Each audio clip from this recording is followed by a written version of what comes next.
إن الحمد لله نحمده ونستعين به ونستهديه ونستغفره ونعوذ بالله من شرور أنفسنا وسيئات أعمالنا من يهده الله فهو المهتد ومن يضلل فلن تجد له وليا مرشدا وأشهد أن لا إله إلا الله الواحد الأحد الفرد الصمد الذي لم يلد ولم يولد ولم يكن له كفوا أحد وأشهد أن محمدا عبد الله ورسوله سيد الأولين والآخرين وقائد أئمة المسلمين إلى صراط مستقيم بإذن رب العالمين. يا أيها الذين آمنوا اتقوا الله حق تقاته ولا تموتن إلا وأنتم مسلمون وآمنوا بالله ورسوله وأنفقوا مما جعلكم مستخلفين فيه فالذين آمنوا منكم وأنفقوا لهم مغفرة وأجر كبير. My respected brothers and sisters, solidarity among Muslim brothers and sisters. This solidarity is an obligation. Allah subhanahu wa ta'ala imposed the zakah, which is the right of the poor in the wealth of the wealthy ones. خذ من أموالهم صدقة تطهرهم وتزكيهم بها. Allah subhanahu wa ta'ala ordered Rasulullah sallallahu alaihi wasallam to take sadaqah, charity, from the wealthy among the Muslims to purify them, وَتُزَكِّيهِمْ بِهَا, and to drive them away from the hill. وَصَلِّ عَلَيْهِمْ إِنَّ صَلَاتَكَ سَكَنٌ لَهُمْ, and ordered Rasulullah sallallahu alaihi wasallam to pray on their behalf, because the prayer of Rasulullah sallallahu alaihi wasallam will bring tranquility to them. أَلَمْ يَعْلَمُوا أَنَّ اللَّهَ وَيَقْبَلُ التَّوْبَةَ عَنْ عِبَادِهِ وَيَأْخُذُ الصَّدَقَاتِ. The one who should offer repentance to him is Allah, because Allah subhanahu wa ta'ala huwa at-tawwab, the one who accepted the repentance. And Allah subhanahu wa ta'ala is the one who accepted the sadaqat. He is the one who imposed it, and he is the one who will accept it. من تصدق بصدقة من كسب طيب ولا يقبل الله إلا طيبا. Whoever gives sadaqah, it doesn't matter what sadaqah is. Sadaqah in Arabic is nakira, not a definite thing. It is indefinite thing. Can be big and can be small. Can be glorious, can be very little. So whoever gives sadaqah, it doesn't matter what is the condition of the sadaqah, as long the condition is applied. من تصدق بصدقة من كسب طيب, out of halal lawful earnings. ولا يقبل الله إلا طيبا, and Allah subhanahu wa ta'ala only accepts what is good, what is halal. كان إنما يضعها في كف الرحمن. So his resemblance will be like the resemblance of one put his sadaqah not in the hand of the faqir, but in the hand of Allah subhanahu wa ta'ala. The way that matches the majesty and the dignity of Allah subhanahu wa ta'ala. يربيها له كما يربي أحدكم فلوه أو فصيلة. The minute that sadaqah reaches the hand of Allah subhanahu wa ta'ala, out of iman, out of halal earning, for the sake of Allah subhanahu wa ta'ala, then Allah subhanahu wa ta'ala will bring it up. Allah will look after your sadaqah, will take care of your sadaqah. Your sadaqah become a seed for something will please you in the future. يربيها له كما يربي أحدكم فلوه أو فصيلة. Allah subhanahu wa ta'ala will bring it up The way that those who have horses bring up the baby one, the small one, till it becomes something big, something nice. But that small horse or the baby horse will not be a mature horse. That small seed of sadaqah that you implanted, حتى تكون مثل الجبل, to the level that your small sadaqah will be as huge as a mountain, was made out of that seed of sadaqah. Allah subhanahu wa ta'ala created us فقير وغني, poor and rich. And within ourselves, you hardly see a family, all of them are rich, or you see a family, all of them are poor. Allah subhanahu wa ta'ala mixes the families between the rich and the poor. And when Allah subhanahu wa ta'ala chose you for richness, that doesn't mean Allah subhanahu wa ta'ala will refer you upon those whom Allah subhanahu wa ta'ala selected for them poverty. Why? Because both of us are mubtala. If you are rich, Allah subhanahu wa ta'ala tries you with the shukr. And the way you perform the shukr of the ni'mah of richness, then you have to confess this ni'mah is a pure blessing from Allah, not outcome of the hard efforts that you have spent, not the outcome of the great education that you attained and achieved, not because of the smart and the brilliant mind that you, alhamdulillah, gained or made it out of experience. Why? Because it is a pure ni'mah from Allah. And if you doubt what I say, there's so many smarter than you, so many that are more brilliant than you. And you know, where are they? They are behind the bars. They are in jail. At the same time, if you are struggling and whatever effort you spend, you cannot get what you look for, don't be mad and don't be disappointed or hopeless. Because Allah subhanahu wa ta'ala would like to see the version of patience in your life. And because of this, the life of the believer is basically between shukr and sabr. And you will not see, even among the family, the poor and the rich, you yourself. Sometimes, alhamdulillah, things are rosy and peachy, and sometimes things are tight and hard. وَتِلْكَ الْأَيَّامُ نُدَاوِلُهَا بَيْنَ النَّاسِ. And this is the nature of the days. And Allah subhanahu wa ta'ala made it this way, لِيَتَّخِذَ بَعْضُكُمْ بَعْضًا سُخْرِيًّا وَرَحْمَةُ رَبِّكَ خَيْرٌ مِمَّا يَجْمَعُونَ. If Allah wills, He will make everybody rich. But who's going to run your errands? And who's going to run mine? If I'm self-independent, wealthy, rich, then who's going to cut your grass? Who's going to drive your car? Who's going to serve your house? Who's going to run business for you? Unless Allah subhanahu wa ta'ala made it this way, you will not find no one, talk to no one. كَلَّا إِنَّ الْإِنسَانَ لَيَطْغَى أَن رَآهُ اسْتَغْنَى. Look at those who are famous with wealth and treasures. They look at themselves as God being in this planet. The only thing they know, when I talk, everybody has to listen. And when I order, everyone has to apply. Why? Because I am rich, because I am wealthy, because I am independent. I do not need my workers, but they do need my salary. They do need my money. كلا إن الإنسان ليطغى أن رآه استغنى.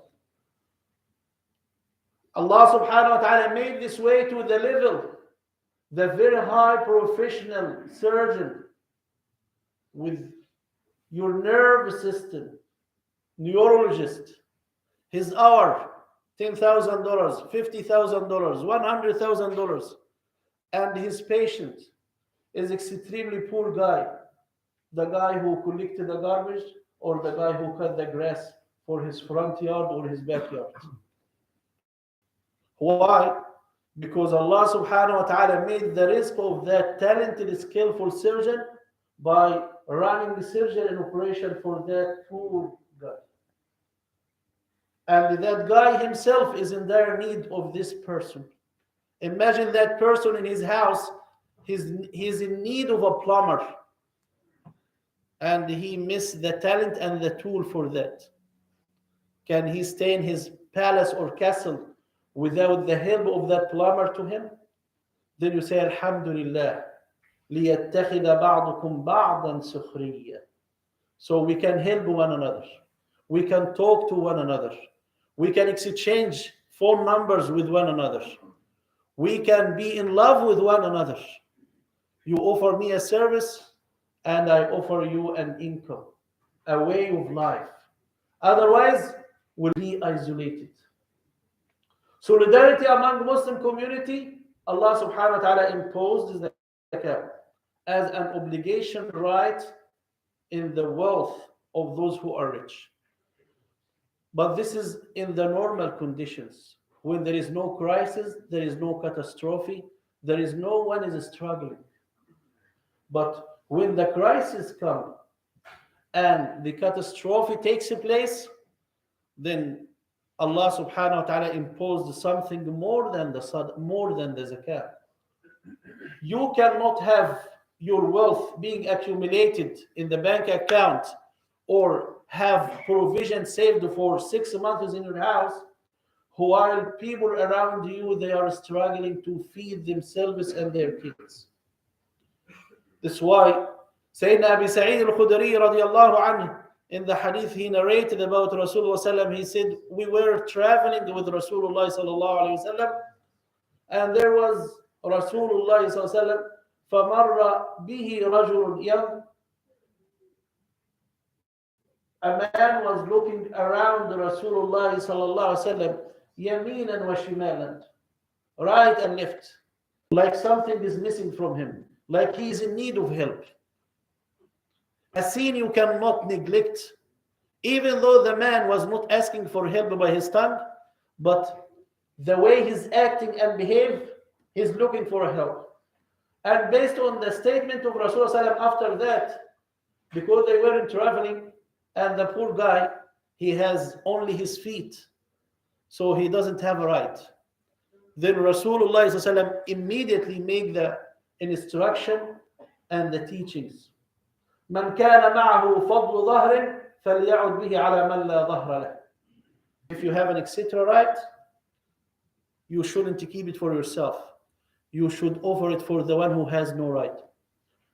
ومن كان له فضل زاد فليعد به على من لا زاد له. And if you have etc. of food, then you should offer and share. To the level that Sayyidina Abi Sa'id al-Khudri, he said, فَذَكَرَ أَصْنَافًا مِنَ الْمَالِ. Rasulullah mentioned a lot of the types of wealth, because wealth is not only a car, wealth is not only food, wealth is not only gold, wealth is not only silver, wealth is not only clothes. So Rasulullah mentioned several types of wealth. To the level that the Sahaba Ridwanullah with Rasulullah, they said, حَتَّى رَأَيْنَا. The conclusion is, لا أحد منا حق في فضل. يعني none of us has the right to keep the etc. And that was the madhab of some of the Sahaba Ridwanullah alayhim, very strict. Like Sayyidina Abi Dharr al-Ghifari radiyallahu anhu. Abu Dharr al-Ghifari, he was isolated during his time, and on the day of judgment, he lived alone, and he will die alone, and he will be resurrected alone. Why? Because the madhab of Sayyidina Abu Dharr al-Ghifari, this madhab, which is, I would keep what is enough for 24 hours. Etc. is not my haqq. I am holding the money of Allah. I should give it away.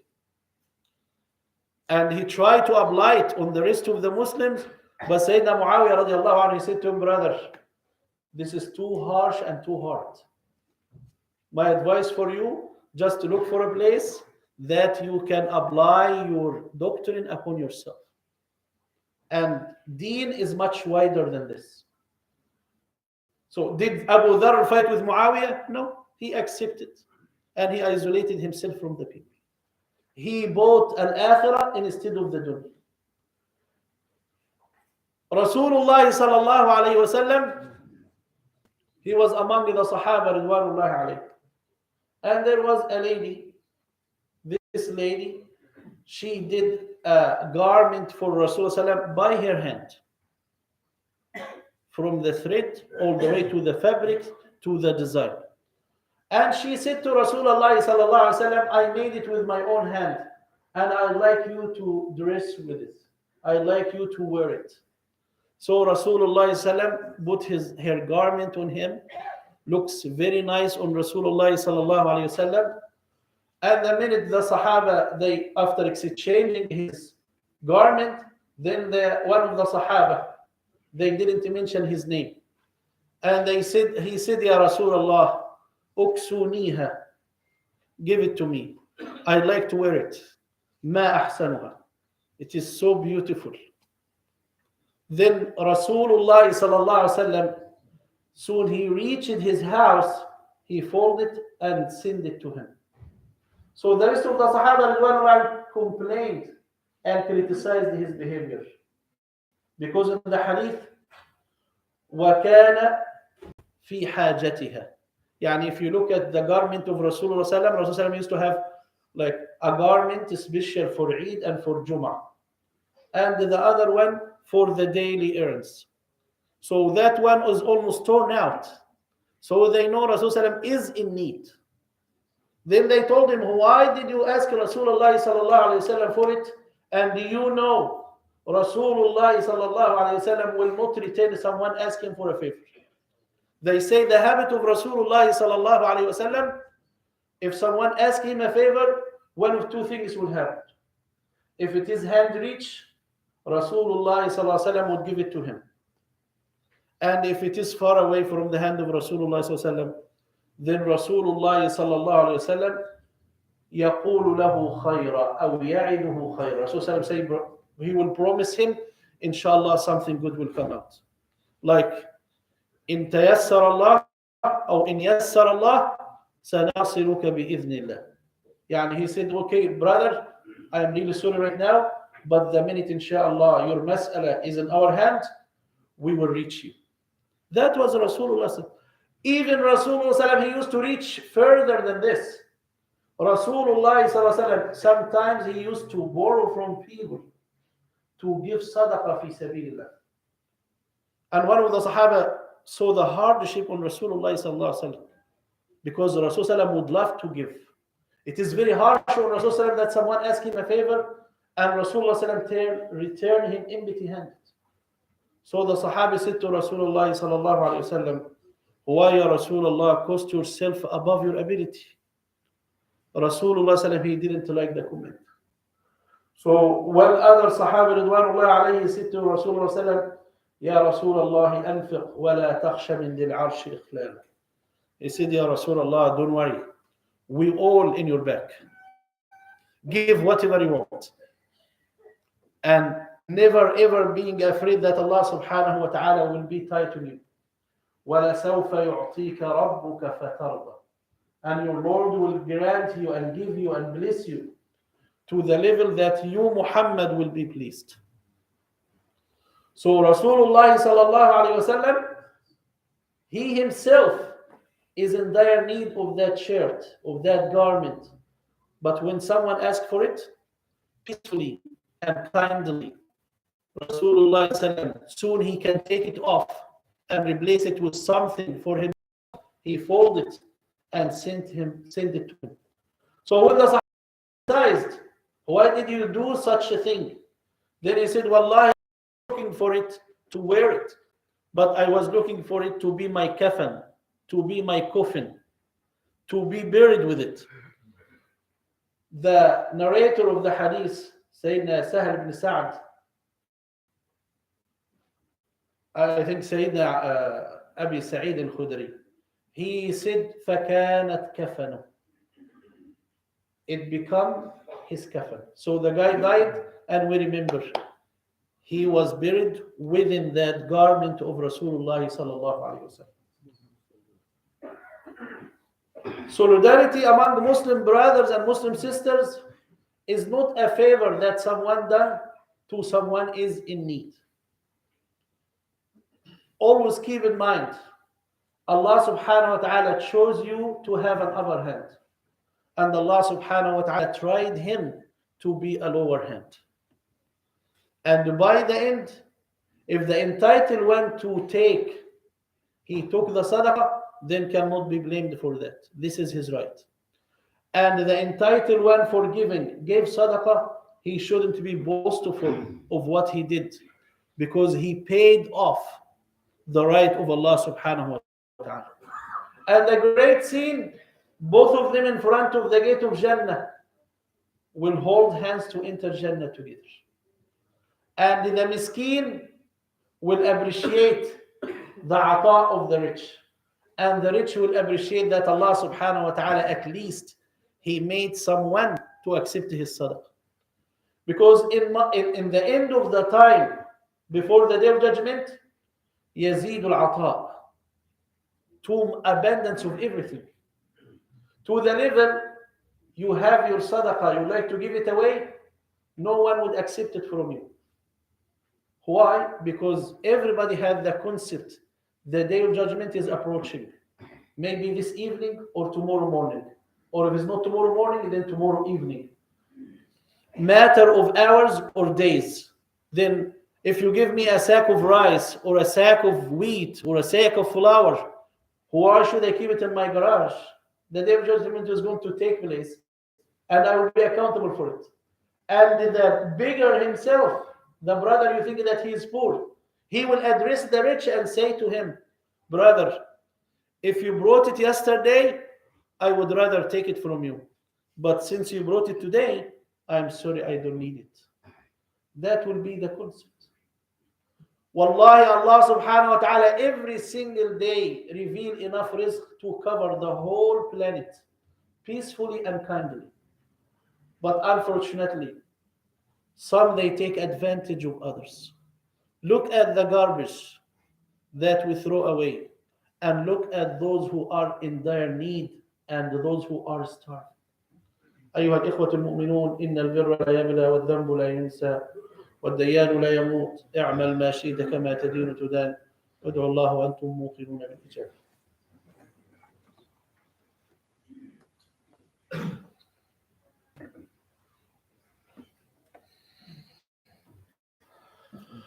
الحمد لله حمدا كثيرا طيبا مباركا فيه من السماوات ومن الأرض ومن ما بينهما ومن ما شاء من شيء بعد. ربنا افتح بيننا وبين قومنا بالحق وأنت خير الفاتحين. يا أيها الذين آمنوا اتقوا الله وكونوا مع الصادقين.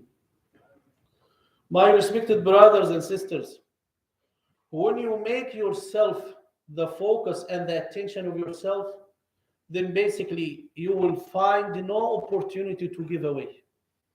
Because if you live in a house 3-bedroom, then I should save more money to make it 4-bedroom. And if you live in a ranch, then you should save more money to make it a bigger ranch or to save more money for my children. You save the money for your children, then how about my grandkids? They are poor. Their future is not secured yet. But you should spend upon yourself decently and live with yourself and with your wife and your kids and those whom you are accountable for in a decent way, without exaggeration. And keep in mind, ثُمَّ لَتُسْأَلُنَّ يَوْمَئِذٍ عَنِ النَّعِيمِ. Whatever pleasure you enjoy, even it is halal for you, you will be questioned about it. I cannot be overloaded with khairat, and my brother or my sister, I know they are struggling. And when I talk with them, there is always one question I have to avoid. How is the situation? How is your husband work? How is the financial situation? Because you know they are in need. And there is among Muslim brothers and sisters whom they are muta'affif. Muta'affif, they are very chaste. They have very self-respect. Even when you call them to avoid your question and to tell you that we don't need your help, they say, Alhamdulillah, we are in khayr kathir. Allah subhanahu wa ta'ala shower us with blessings. Everything is fine. Really appreciate your call. And the whole conversation, like they are waiting for you to ask them, how is your situation? And because they know you are tight-handed, you are stingy, they would like to say to you, we don't need your help. We need the help of Allah subhanahu wa ta'ala. May Allah subhanahu wa ta'ala make us among those who are, because they are in need of Him. And may Allah subhanahu wa ta'ala not making us among those who feel they are rich because they are not in need of Allah subhanahu wa ta'ala. Rasulullah sallallahu alaihi wasallam stated in the hadith, تعز عبد الدينار وعبد الدرهم وعبد الخميس. May Allah subhanahu wa ta'ala make him unhappy. The one who worship dinar and dirham and khamis. Dinar is the golden coin. Dirham, the silver coin. And they say the dinar refers to a big reward. And dirham refers to a small reward. Because someone wouldn't sell his deen for $1,000. But if you offer him $100,000, I'm going to sell everything. So just it is the matter and the concern of how much. Like some of the brothers, they gamble with $5, $10 or maximum $50. This is his budget, okay? And he say, we just make it for fun. I say, brother, you are cheating Allah subhanahu wa ta'ala. You know, the guy who gambled with $15,000 is generous guy. That's why he's open heart for gambling. But you are a stingy guy even the way you disobey Allah. Because $50 is too much for you. You will cry over it. So if the $50 like $10,000 for the other guy, you will definitely do it. So there is nothing that I call like I want to drink the whole bottle of wine or just a couple sips. It's not like the ma'asiyah. No. Allah subhanahu wa ta'ala, you committed haram. Is it $5 or even $500? Ibn Rasulullah he said, may Allah subhanahu wa ta'ala make it unhappy. The one who worshipped the dirham, the dinar and the dirham. Because when you run behind wealth, you will find yourself willing to do anything just to accumulate this wealth. And wallahi al-azim, the life teaches us, نَسُوا اللَّهَ فَأَنْسَاهُمْ أَنفُسَهُم. People are three types. You might agree or disagree. There is someone always look for wealth to accumulate. But that someone, because he's been to all of his life accumulating wealth, till he die, he makes money. He never think about one day I will die. It doesn't matter how old is he or she, because the only thing they are professional and skillful at is to put 1,000 on the top of 1,000, 10,000 on the top of 10,000. And every single month, the bank statement has to be increased at least this amount. Like, brother, you are old. There is no time for you to spend. Don't worry about that. And there is another brother, his way of life to spend. Who's going to pay? I don't care. This is why he used his credit card. He used his inheritance. He used his wife's account. Because his pleasure in life to spend the money. The other brother, his pleasure in life is to accumulate money. But for the good Muslim, he makes money to spend upon himself and upon his family decently, and to share with those who are in need the blessings of Allah subhanahu wa ta'ala. So I cannot make my family my only focus. Yes, if I have little and the situation is tight, the worthiest one of my sadaqah and my ma'ruf is your family, father, mother, wife and kids, brothers and sisters. Yes, but if you have etc., then definitely you have to share with it. Look at Sayyidina Rasulullah sallallahu alayhi wa sallam. In one of the Eid day, maybe Eid al-Adha or Eid al-Fitr, he was encouraging the Muslims to give sadaqah. And he passed by the sisters and he told them, gave them a special maw'idha that you have to give sadaqah. Then later on, Rasulullah went to his house, and there was a lady. Her name was Zainab. She was knocking at the door of Rasulullah. So Rasulullah, they said, there is Zainab by the door. She would like permission to come in. So Rasulullah said, which is Zainab? Because he had at least two Zainab in his mind. Then they told him Zainab, the wife of Abdullah ibn Mas'ud.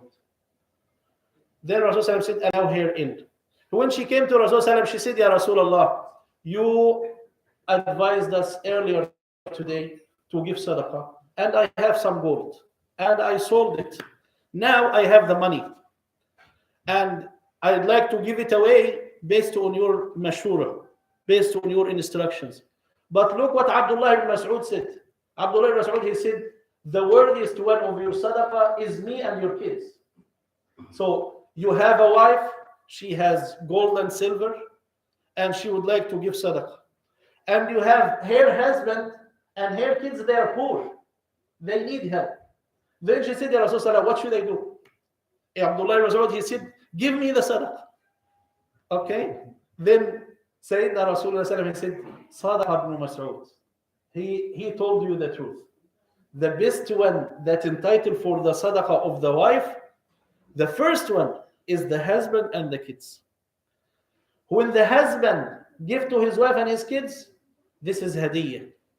But the minute you accept dirham or dinar, a penny from your wife, it is a charity on you and your own kids.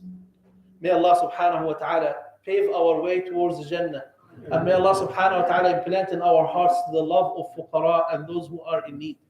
May Allah subhanahu wa ta'ala keep His blessings upon our brothers and our sisters. And may Allah subhanahu wa ta'ala enrich in our hearts by contentment. Therefore, you will see the rich and the poor, both of them compete with one another, that everyone would like to give for the sake of Allah subhanahu wa ta'ala the much that he can afford.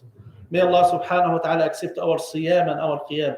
And may Allah subhanahu wa ta'ala grant us the opportunity to serve Him within Laylatul Qadr. May Allah subhanahu wa ta'ala lead our brothers and our sisters and ourselves to husnul akhlaq, to cooperate with the administration of the masjid, to clean the masjid, to look after the property of Allah subhanahu wa ta'ala, to save time to be around our Muslim brothers and our Muslim sisters, inshallah subhanahu wa ta'ala. قوموا إلى صلاتكم يرحمني ويرحمكم الله.